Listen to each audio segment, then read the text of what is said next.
오늘 말씀은 어제 본문에 이은 스데반의 설교입니다. 스데반은 대제사장과 공의 회원들 앞에서 설교를 시작하면서 먼저 아브라함을 이야기했습니다.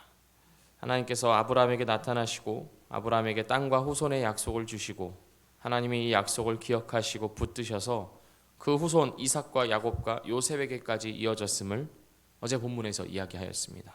그리고 요셉을 따라 야곱의 모든 가족이 애굽으로 이주하여 그곳에서 나그네 생활을 한 것을 우리가 모두 알고 있습니다. 오늘 본문에서는 그로부터 400년이 지난 시점의 이야기를 하고 있습니다. 17절을 보면 이스라엘 백성들의 수가 매우 많아졌습니다. 하나님께서 아브라함에게 주셨던 약속 중 하나였던 자손의 번영이 이루어진 것입니다. 하지만 이 많은 백성들은 괴로움을 당하고 있었습니다. 18절이 말해주는 바 요셉을 알지 못하는 왕이 일어나 이스라엘 백성들에게 고된 노역을 시켰기 때문입니다. 그 애굽의 도시를 그 수많은 피라미드와 람세스를 건축하기 위해서 그 노동력을 다 이스라엘 사람들로 충당시킨 것입니다. 수없이 불어나는 이스라엘 백성들을 놔두었다가는 애굽을 위협하는 존재가 될 수도 있으니 초장부터 아예 싹을 잘라놓자, 아예 노예로 다스려버리자, 이런 심산이었을 것입니다. 그렇게 모든 이스라엘 백성들이 애굽의 횡포로 괴로워하며 비명을 지르고 있는 이때에 모세가 태어납니다. 그리고 우리가 잘 아는 것처럼 이스라엘의 모든 아기가 나일강에 던져지던 그때에 모세는 갈대 상자에 담긴 채 바로의 딸에게 발견되어 그녀의 아들로 길러집니다. 40살이 되기까지 모세는 그렇게 애굽의 왕자로 살아갑니다. 이것이 모세의 인생의 첫 번째 40년입니다. 그리고 40살이 되었을 때 모세는 자기 동족을 생각합니다. 자신의 정체성이 애굽의 왕자가 아니라 히브리인이며 하나님의 백성으로 택함받은 자임을 확고히 하게 됩니다. 그래서 애굽의 횡포로 고통받고 있는 자기 동족을 구원해야겠다는 일종의 사명감을 느끼기 시작합니다. 이러한 모세의 자각은 하나님께서 그의 마음에 불러일으키신 결과라고 할 수 있겠습니다. 어느 날이었습니다. 애굽 사람 하나가 이스라엘 사람을 억울하게 괴롭히고 압제하고 있습니다. 구체적으로 어떤 사건인지는 모르겠지만 그 정도가 매우 심했을 것이라고 예상됩니다. 모세는 괴롭힘 당하고 있는 그 동족을 구원해야 된다는 마음이 강하게 들었고 곧바로 행동을 취합니다. 그러다가 애굽 사람을 쳐 죽이게 됩니다. 그런데 이 대목에서 스데반은 매우 흥미로운 해석을 합니다. 그 사건에서 모세가 이 이스라엘 사람을 괴롭히던 애굽 사람을 쳐 죽이던 이 사건에서 모세는 이스라엘이 깨닫기를 원했다라고 스데반은 기록하고 있습니다. 하나님께서 자신을 통해서 이스라엘을 애굽에서 구원해 내실 것이라는 사실을 이스라엘이 깨닫기를 원했는데 이스라엘이 깨닫지 못했다. 그렇게 스데반은 이 사건을 해석하고 있습니다. 바로 25절 말씀입니다. 그는 그의 형제들이 하나님께서 자기의 손을 통하여 구원해 주시는 것을 깨달으리라고 생각하였으나 그들이 깨닫지 못하였더라. 출애굽기에는 이런 내용이 기록되어 있지 않지만 스데반은 지금 이 사건을 돌아보면서 이런 해석을 넣고 있는 것입니다. 스데반이 말하고 싶었던 것은 무엇이었을까요? 스데반은 모세를 하나님께서 보내신 선지자 또는 구원자로 알아보지 못했던 이스라엘의 무지를 꼬집으면서 예수님을 알아보지 못하고 있는 지금의 이스라엘의 무지와 연결시키고 있는 것입니다. 모세가 애굽 사람을 죽인 다음 날이었습니다. 모세는 이스라엘 사람끼리 서로 싸우고 있는 것을 보고 그들을 화해시키고 중재하려고 합니다. 그런데 그 중에 한 사람이 모세의 개입을 적극적으로 거부하면서 우리는 모세를 당신을 재판장으로 세운 일이 없다고 말합니다. 그러고는 전날 애굽 사람을 죽인 것처럼 자신을 죽이려고 하냐면서 전날 있었던 일을 모세가 애굽 사람을 쳐 죽였던 그 일을 만천하에 공개해 버립니다. 그리고 모세는 이 일로 인하여서 도망을 가게 됩니다. 스데반은 하나님이 구원을 위해 세우신 자를 스스로 거부하는 이스라엘의 완악함을 모세를 몰아붙이던 이 사람을 통해서 의도적으로 드러내고 있습니다. 물론 모세가 40살이었을 때는 아직 하나님의 부르심을 받지 않았던 때였습니다. 하나님의 때가 아니었습니다. 모세는 80세가 되어서야 하나님의 부르심을 받고 하나님의 구원 사역에 적극적으로 쓰임을 받기 시작합니다. 하지만 하나님의 때가 아니었다는 사실과는 별개로 이스라엘은 하나님이 보내신 구원자를, 하나님께서 세우실 그 사람을 알아보지 못했던 것입니다. 오히려 적극적으로 거부합니다. 27절을 보면 이렇게 기록하고 있습니다. 그 동물을 해치는 사람이 모세를 밀어뜨려 이르되, 밀어뜨렸습니다. 아주 거칠고 강하게 거부하고 저항합니다. 이것이 출애굽과 광야 생활, 그리고 그 이후에 모든 이스라엘 역사 내내 이어졌던 하나님에 대한 이스라엘 전체의 반응이요, 또한 스데반이 설교하고 있는 이 시점에서 이미 온 인류를 위하여서 이 땅 가운데 오시고 구원을 성취하신 예수 그리스도에 대한 종교 지도자들의 반응이라는 것을 스데반은 암시하고 있으며 지적하고 있는 것입니다. 스데반은 모세의 인생을 세 주기로 나누어서 첫 번째 40년을 지금 돌아보았고 이제 두 번째 40년을 이야기하고 있습니다. 모세는 이제 80세가 되었습니다. 모세가 시내산 광야에 가시나무 가운데 타고 있는 불꽃을 발견합니다. 타야 하는데, 타서 다 바스라져야 하는데 그러지 않고 계속해서 타고 있는 그 불꽃을, 나무를 봅니다. 그리고 신기하여서 가까이 갔을 때 모세는 하나님과 조우합니다. 그리고 떨기나무 가운데서 나타나신 하나님이 모세에게 뭐라고 말씀하십니까? 나는 내 조상의 하나님, 즉 아브라함과 이삭과 야곱의 하나님이라.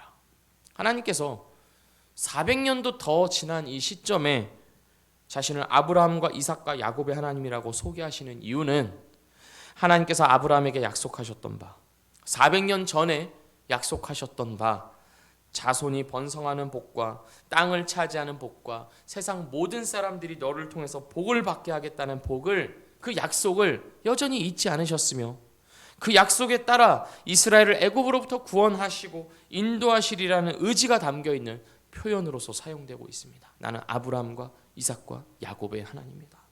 그리고 스데반은 이 장면을 이렇게 요약합니다. 35절입니다.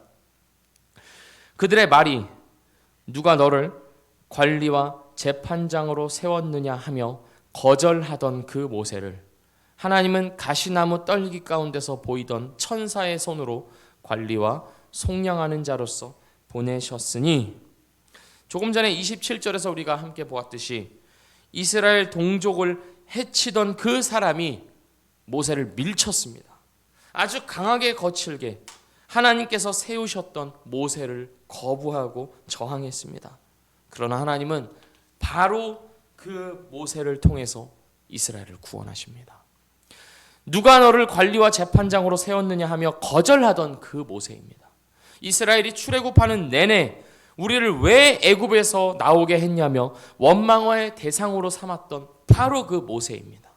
때로는 너는 하나님의 사람이 아니라면서 반역을 일으킬 정도로 불신했던 바로 그 모세입니다.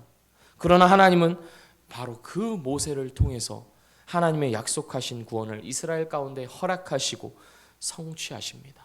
스데반은 이것을 강조하고 있습니다. 너희들이 밀쳐내고 거부하고 저항하던 바로 그 모세를 통해 하나님이 구원을 이루셨다.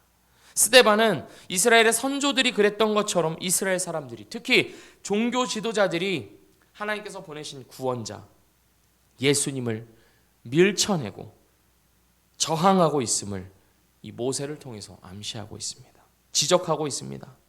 예수 그리스도가 온 세상을 구원하시고 믿는 자들을 속량하시기 위하여서 이 땅 가운데 오셨지만 사람들은 싫어하고 거부했습니다.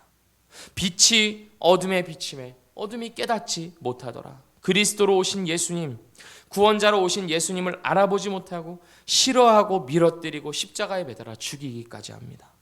그런데 죽음의 도구로 사용되었던 바로 그 십자가가 바로 그들을 구원하는 구원의 도구가 되었습니다.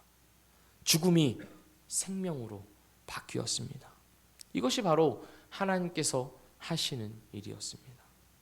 하나님은 순리가 없으신 분입니다. 우리는 생각하기에 어떻습니까? 어떤 자들이 구원을 받아야 합니까? 하나님의 말씀에 잘 순종하고 하나님을 적극적으로 경외하고 사랑하고 따르던 자들이, 그렇게 하나님께 잘 보이는 자들이 구원을 받아야 하는 것이 우리의 순리 아니겠습니까? 그리고 우리가 우리 자신에게도 그렇게 생각하여 우리가 하나님을 잘 따르지 못하고 섬기지 못하고 순종하지 못할 때는 일종의 죄책감을 갖지 않습니까? 그것이 우리의 순리입니다. 하지만 하나님은 그러한 순리가 없으십니다. 그것은 하나님의 순리가 아닙니다. 하나님은 순리가 없으신 분이며 하나님이 순리가 되시는 분입니다. 하나님께서 구원하시겠다 한 자들은, 하나님께서 택하셔서 부르시겠다 작정하신 자들은, 그들이 비록 하나님께서 보내신 구원자를 밀쳐내고 싫어하고 저항하고 죽이기까지 하더라도 하나님은 바로 그것을 통하여서 그들을 구원해내고야 마시는 그러한 순리를 이루어내시는 분이라는 것입니다. 우리가 또한 그러한 하나님의 순리로서, 하나님의 방법으로서 구원을 받았음을 믿습니다. 우리가 하나님을 사랑하고 우리가 하나님을 따르고 우리가 하나님을 잘 섬긴 것이 아니요, 하나님께서 우리를 택하시고 하나님께서 우리를 죄와 흑암 가운데 있던 우리를 건져내시고 하나님을 적극적으로 밀쳐내고 싫어하고 거부하기까지 했던 우리를 여전히 품으시고 불러내셨기에 우리가 믿음을 얻게 된 것이고 우리가 구원을 받게 된 것입니다. 오늘 이 아침에 우리가 어디에서부터 구원을 받았는지 기억하며 그 구원과 은혜를 잊지 않게 해달라고 함께 간구하기를 원합니다. 하나님께서 우리에게 베푸신 그 사랑과 은혜가 내가 잘해서 얻은 것이 아니오, 내가 믿어서 나에게 이루어진 것이 아니오, 하나님의 영원전부터의 택함과 작정과 예정과 그리고 그 예정을 신실하게 행하셨던 그 예수 그리스도의 은혜와 성령 하나님의 내주하심이 있었기 때문에 우리가 이 자리에 있는 것임을 오늘도 기억하며 감사하며 그 구원받은 자로서 하나님을 소원하며 하나님의 뜻을 갈구하며 행하며 살아가는 우리가 되기를 주의 이름으로 축복합니다. 기도하겠습니다. 하나님 아버지, 오늘 스데반의 설교를 통하여서 하나님께서 보내신 구원자를 싫어하고 밀쳐내는 자들이 당시에 이스라엘이고 종교 지도자들이었을 뿐만 아니라 또한 우리 자신이었음을 돌아보며 고백합니다. 하나님, 우리가 하나님을 싫어하던 자였고 우리가 어쩌면 우린 지금도 하나님을 아주 마음 다해 따르기보다는 마음 한켠에 놓고 필요할 때만 찾는 그런 모습으로 살아가고 있는지도 모릅니다. 그러나 주님, 그러한 우리의 저항과 거부와 밀쳐냄에도 불구하고 주님은 여전히 우리를 품으시며 우리를 끝까지 구원해내고야 말겠다는 그런 의지를 오늘 스데반의 설교를 통해서 확인합니다. 주님, 이것을 잊지 않고 살아가게 하여 주시옵소서. 오늘 나에게 당면한 현실을 살아내는 것에만 모든 집중이 쏠려 있는 것이 아니라 이 모든 것들을 통하여서 이루어가고 계시는 그 하나님의 나라와 그리고 나 개인을 향한 하나님의 그 사랑을 바라볼 수 있는 믿음의 눈을 더하여 주시옵소서. 그리하여서 오늘 하루가 바로 그 구원을 위하여서 사용되고 있으며 하나님의 성품과 예수 그리스도의 형상을 닮아가는 그 재료로서 사용된다는 믿음의 눈으로서 기쁘게 감사하게 살아갈 수 있도록 인도하여 주시옵소서. 예수님의 이름으로 기도합니다. 아멘.